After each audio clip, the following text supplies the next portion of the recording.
Abakora umwuga w'itangazamakuru bagera ku 8 bamaze gufungwa bazira icyo inzego z'umutekano zita kurenga ku mabwiriza yo kwirinda vi. Inkuru irambuye turayibaza umunyamakuru w'Ijwi ry'Amerika uri Kigali mu Rwanda Eric bagira ubusa.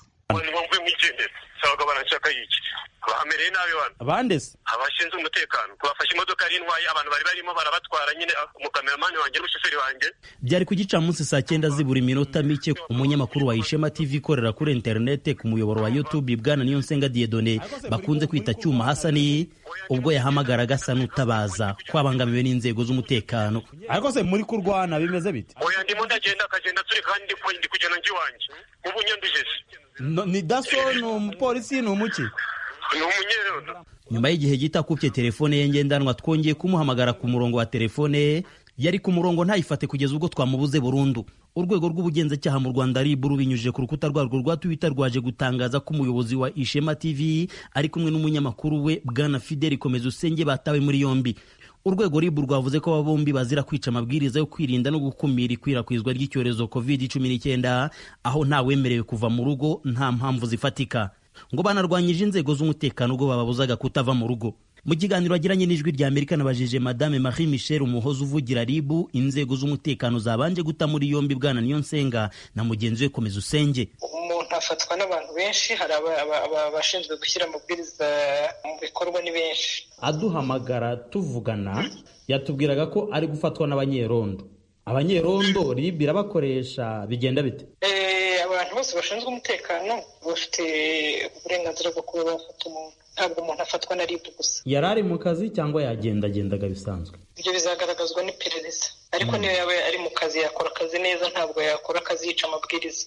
Mu bihe bitandukanye cyane mu ntangiriro z'uyu mwaka wa 2020 Ijwi ry'Amerika yakunze kubona amakuru ava ahantu hatandukanye ko Bwana Niyonsenga yagiye ahamagazwa n'inzego z'umutekano za polisi na RIB zimutera ubwoba ngo bishingiye ku kazi.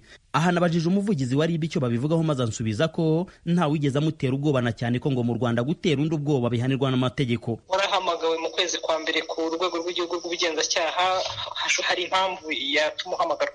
Kuba rero wakongera ugahamagarwa mu kundi kwezi gukurikiyeho ntabwo ibyo ngibyo byafatwa nko gutera umuntu ubwoba, kuko ntabwo urwego rw'igihugu rw'ubugenzacyaha rutera abantu ubwoba. No mu Rwanda gutera ubwoba umuntu ni icyaha gihanwa n'amategeko. We mwaramuhamagaye? Nasubira inyuma muri rikotse nkajya kureba, ariko aramutse yaranahamagawe nta gitangaza cyaba kirimo. Mu banyamakuru 8 bafunzwe muri ibi bihe bidasanzwe umwe niwe wafunguwe gusa, harimo abanyamakuru 4 bakorera ku muyoboro wa YouTube. Ku mbuga nkoranyambaga nka Twitter byazamuye impaka ndende kuko hari bamwe bavuga ko abakorera kuri YouTube atari abanyamakuru. Nabibajije umunyamategeko Ibambe Jean Paul maze yifashishije itegeko rigenga itangazamakuru mu Rwanda amengere zitandukanye z'abashobora gutangaza ibintu kuri YouTube.